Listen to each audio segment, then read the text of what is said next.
This forgotten Soviet tomato trick grows root monster plants, no fertilizer needed. If you've ever wondered how gardeners in harsh, unpredictable climates manage to grow heavy, flavorful tomatoes without synthetic fertilizers or fancy inputs, you're about to rediscover one of their best-kept secrets. This is a Soviet-era tomato method that quietly disappeared as modern gardening became obsessed with speed, chemicals, and shallow roots. Here on Soilpower, I want to bring it back, not as nostalgia but as a powerful practical technique you can still use today. This method isn't trendy, it isn't flashy, but it builds something modern gardening often ignores: deep-rooted, resilient tomato plants that feed themselves. Soviet gardeners didn't garden for convenience, they gardened for survival. Tomatoes had to produce reliably in poor soils, short seasons, and inconsistent rainfall. The focus wasn't on feeding the plant from above, it was about training the plant to feed itself from below. The core belief was simple: a tomato plant should never rely on shallow roots. Shallow roots dry out quickly, depend heavily on fertilizers, and collapse under stress. Soviet gardeners aimed to force tomatoes to grow massive underground systems before worrying about flowers or fruit. That philosophy led to a method modern gardeners rarely use anymore: deep, horizontal planting combined with controlled early stress. Most gardeners today plant tomatoes upright, burying just a small portion of the stem. It looks neat and feels logical, but tomatoes are not like peppers or eggplants. Tomatoes can grow roots along any buried stem, and ignoring that ability is a missed opportunity.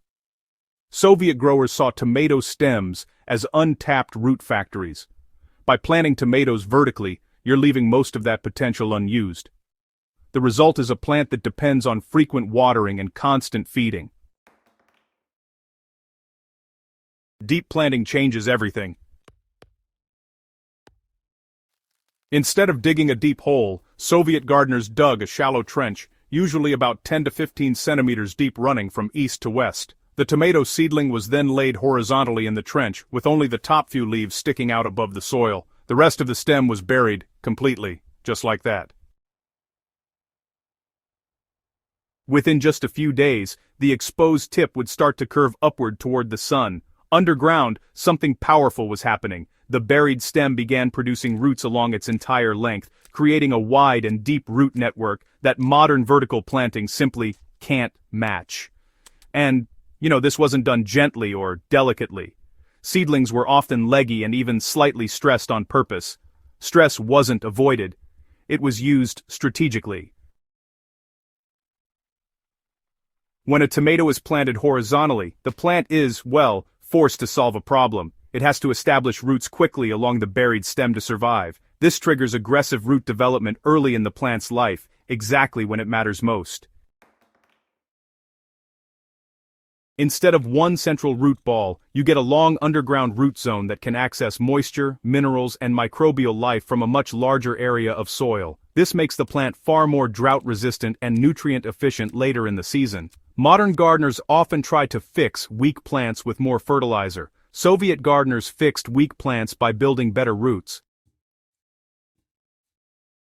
Another part of this forgotten method was what wasn't added. Soviet gardeners didn't pour rich compost or manure directly into the planting trench. They believed overly rich soil near the stem encouraged lazy roots that stayed shallow.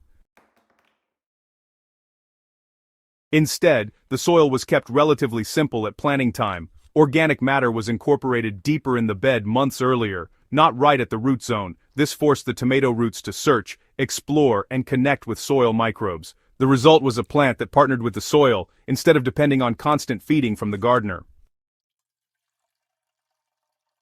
This method also involved limited watering during the first 2 weeks after planting. Not drought-level stress, but just enough to encourage roots to chase moisture downward instead of spreading shallowly near the surface. Modern advice often tells gardeners to water generously and frequently. But, Soviet gardeners understood that comfort creates weakness, while mild stress creates resilience.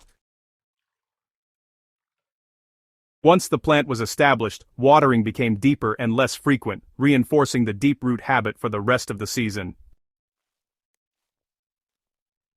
Tomatoes grown using this method often appear slower at first. Growth may seem unimpressive in the early weeks, and this is where, honestly, many modern gardeners panic and intervene. But when flowering begins, the difference becomes obvious. Plants are sturdier, less prone to wilting, and better able to handle heat swings. Fruit sets more reliably because the plant isn't constantly stressed by surface conditions. The harvest isn't always earlier, but it's often heavier, more consistent, and longer lasting. This approach doesn't fit well with modern gardening culture. It doesn't promise instant results, it doesn't sell products, and it doesn't look impressive in the first month, but it works because it aligns with how tomatoes evolved to survive.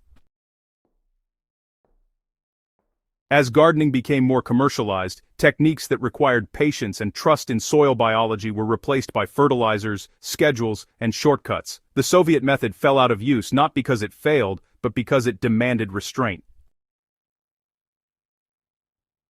You don't need Soviet soil or old varieties to use this method. Any indeterminate tomato can benefit, and even determinate types show improved resilience. Plant leggy seedlings horizontally, bury most of the stem, water lightly at first, resist the urge to overfeed, let the plant build its underground foundation before pushing top growth. This method is especially powerful in poor soils, hot climates, and gardens where water is limited. This forgotten tomato method isn't just about tomatoes, it's a reminder of something deeper. Strong gardens are built from the soil up, not the leaf down.